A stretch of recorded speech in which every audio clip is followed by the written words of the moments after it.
shall we take you through for the next 9 or so minutes? 1, we shall outline what are the CFA guiding principles. 2, going by the case study, what are the ethical issues that prevail, and from that particular case study that you're analyzing, who are these particular people and what particular principle did they violate? And 3, we shall give you a detailed course of action in terms of each individual, each company, and to the regulators. And finally, the floor shall be open for questions. So ethics. Ethics are is the moral code of conduct that governs oneself or a corporate body. And so, going by this, we viewed the finance and investment industry as a beautiful mansion, governed or built on 7 foundations: professionalism, integrity of the capital markets, duty to clients, duty to employers, investment analysis, recommendations and actions, conflict of interest, and the responsibility of a CFA Institute member or candidate. And going by the case study, it is unfortunate that by going by our analysis that all these foundations have been eroded, some more than others. And so let's go into the nitty-gritties of the case study, as the devil is in the details. So, who erodes these pillars and how exactly do they do it? Ladies and gentlemen, Victoria's Day. First, we find that we have Ibrahim and Aisha, whose confidential information is revealed to Frederick. This is a breach of confidentiality. Second, conflict of interest. Victoria, through her relationship with Mr. Warrather, gets to know that the shares of Hub Technologies are a bad buy. She's torn apart. Should she buy them? And commissions, not buy them, safeguard Frederick. This conflict of interest. We see lack of loyalty, prudence, and care. This occurs when Victoria is unable to make the decision. Loyalty requires that she subordinates her interests to Frederick's.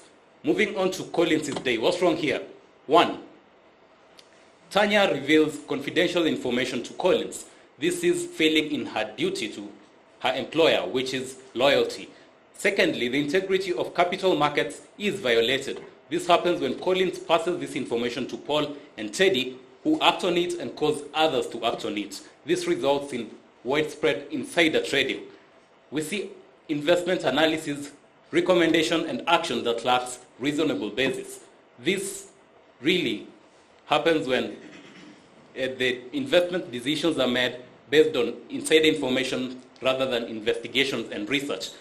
We see duty to clients not being upheld when Teddy is off to clear his short position way before a recommendation is issued. Last but not least, we find Collins benefiting from the whole scheme through soft dollars which are channeled through Victoria. As we all agree, this is misconduct. This is unprofessional. Having looked at the ethical issues surrounding Victoria and Collins' Day, let's now have a look at the individual course of action. We'll start with Victoria. With regard to receiving the soft dollar payments from Teddy and Paul, Victoria should submit a report to the regulator. She should keep clients' information confidential, and regarding the relationship with Mr. Award, her to-be father-in-law, Victoria should release this or should tell this to her manager, and at the same time should not advise clients on Hub Technology securities. Let's look at Collins. Collins facilitates insider trading by digging information from Tanya and giving it to his friends Teddy and Paul. Regarding this, Collins should seek legal advice regarding receiving and sharing material and public information. Since he's a CFA Level 1 candidate, he should also make a self-disclosure to the professional conduct program. Let's have a look at Teddy. Teddy fails in his duty as a supervisor because he bases his recommendation on insider information rather than analysis and research findings, and therefore he should, 1, step down from his management role. Secondly, since he's involved in a criminal offense of insider trading, he should seek legal advice. And concerning future recommendation, he should consider acting with due diligence. Paul, on the other hand, should seek legal counsel regarding receiving and sharing material and public information, and at the same time should consider to uphold professionalism in his dealings. Lastly, Tanya should desist from sharing material and public information. So with all these happenings, what's the way forward? What should these companies do so as to avoid any future similar occurrence. To answer that, we came up with recommended company action plan that has 3 stages. We have the prompt action plan, short-term action plan, and the long-term action plan. On the prompt action plan, it must be taken within the first 1 week. In this action plan, cyber securities and Spring Capital, they should first conduct an official inquiry into all these happenings. This one will help them know employees involved and how each of those employees was involved. Number 2, cyber securities and Spring Capital, they should make a disclosure to the Capital Market Authority. This is because Capital Market Authority is the regulating body that governs the investment market. Number 3, cyber securities and Spring Capital, they should take disciplinary action against all the employees involved. In this case, we have employees who acted unlawfully and the ones who acted unethically. For the ones who acted unlawfully, they should be suspended and their names taken to the Capital Markets Authority to take actions against them. For the ones who acted unethically, they should be disciplined according to the company policies. And peer computers, they're supposed to hold a press conference. This is 1, it will instill investors' confidence, and 2, it will cleanse their name in the eyes of the public. On the short-term action, cyber securities and Spring Capital, they should first review the company compliance policies. This one will help them identify loopholes and then come up with ways of amending them. Number 2, cyber securities and Spring Capital, they should conduct a lifestyle audit on all of their employees. This one will help them know employees who are living beyond their means, and an employee should be able to explain how they cover their extra expenses, which is beyond the salaries they get.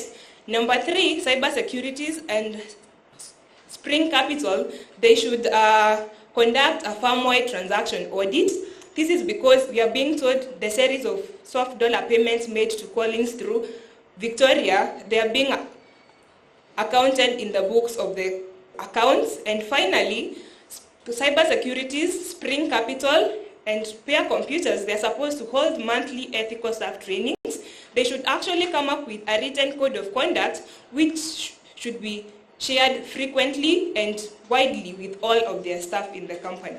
Having had a look at the short-term plan and the prompt action, let's have a look at the long-term plan. This is a plan that is more than 3 months. We have recommended 3 action plans for each of the 3 companies: cyber securities, Spring Capital, and peer computers. 1, we have recommended ethical conduct incentive program. This is to ensure that there is a strong ethical culture across the 3 companies.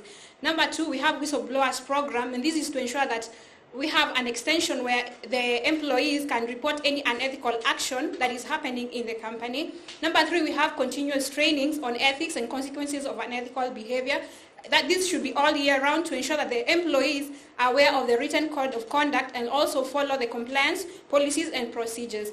In addition, we have recommended better protection of confidential information for peer computers, and this is to ensure that the confidential information for the company is transmitted accurately, and also the performance metrics that are used in the measurement of the same are transmitted effectively.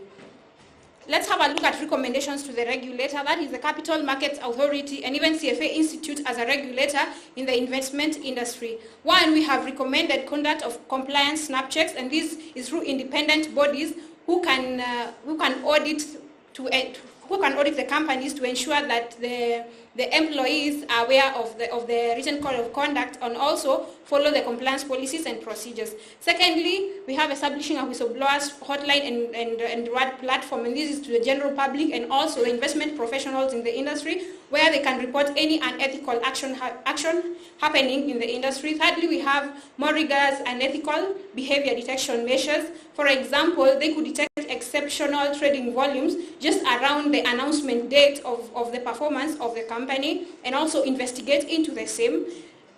Lastly but not least, we have conduct of mass awareness campaigns, and this is to the general public and also the investment professionals in the industry, just to ensure that they are aware of the importance of observing ethics and as well can be able to follow the compliance policies and procedures to the letter. In conclusion, with the enforcement of a strong ethical culture across the companies and as well observance of the compliance policies and procedures will make the investment industry a better place with a better investment professionals and a better market. Thank you. We invite questions. I think I have two questions. The first one is you obviously identified a lot of issues, but if you had to pick out the three key issues, maybe you can summarize those. And secondly, you mentioned about doing lifestyle audits. Just practically, how would you go about doing those? We're going to refer you back to our slide, and on this particular slide, as you can see, the foundations they are eroded. They're eroded at different levels, right? So going by our analysis, we identified that the most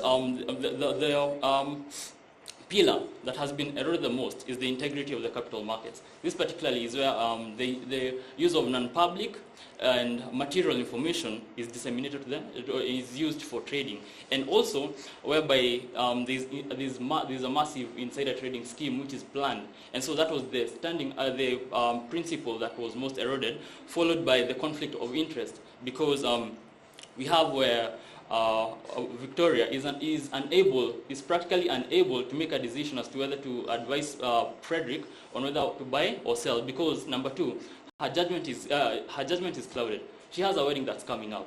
Does she advise Frederick to buy and get that commission which will finance her wedding, or does she advise him not to buy because she is aware that this might be an investment that may go sour? And the lifestyle audit, this is where they'll do a vetting almost similar to the ones done by to the Kenya Police. This is where employees they'll be requested to have their payslip compared to the type of a life they are leading. For example, if you are a junior staff and your salary is around 30,000 and you're driving a Range Rover and there's no any other source of income known to your employer, it will definitely raise questions. So in that audit, you're supposed to clearly explain how your 30,000 is able to finance your life, and you're also fueling your Range Rover. Like how do you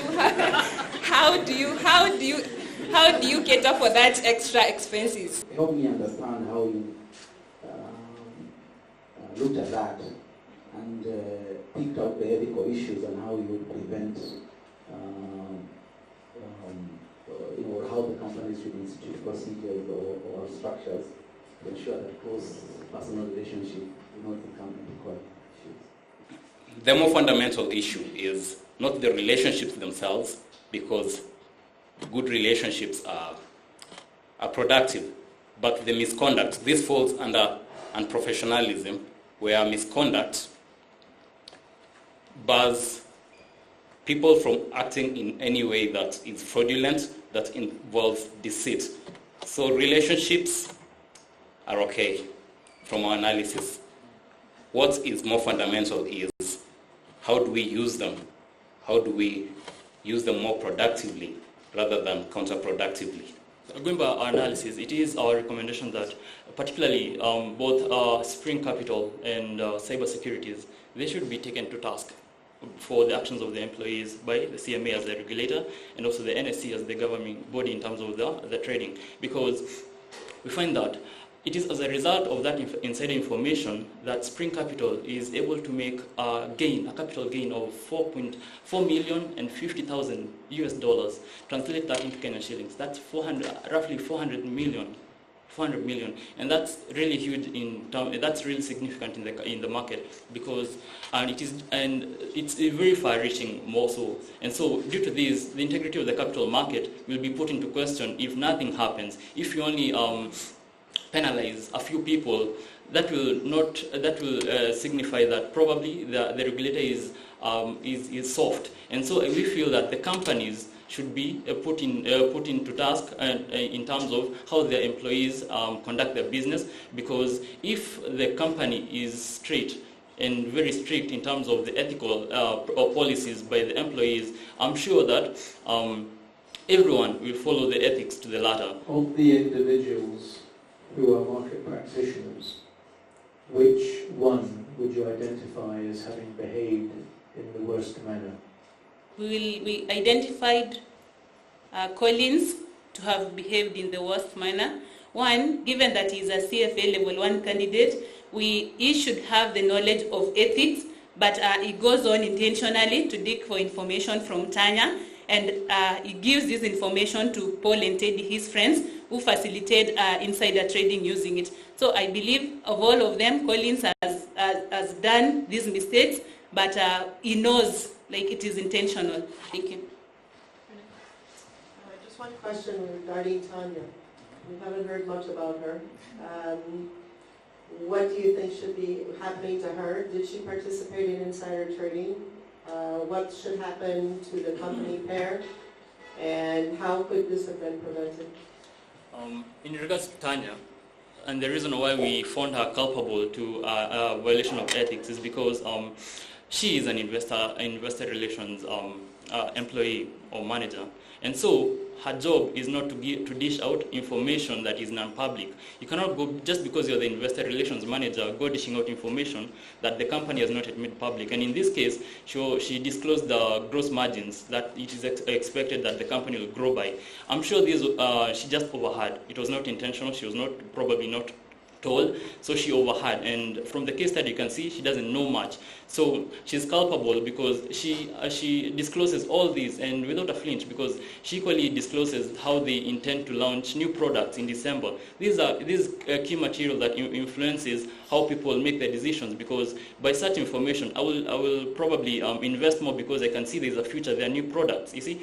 And so also, for peer capital, for peer computers, they should take more actions in safeguarding confidential information, because going by our analysis, it is our opinion that probably Tanya walked in as the CFO was discussing the performance with probably the CEO. And from the discussion, in that moment she walked in and out, she got to hear that our gross margin has grown by this %.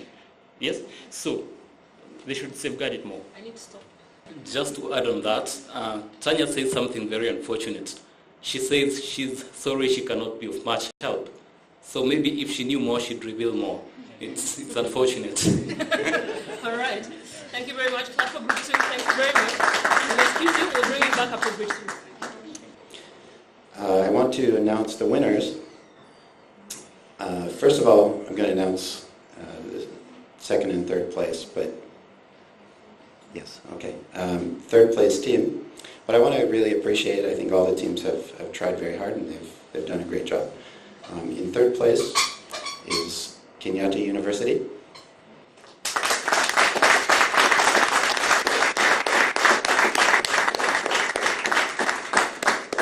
And very close behind, in second place, is Strathmore University.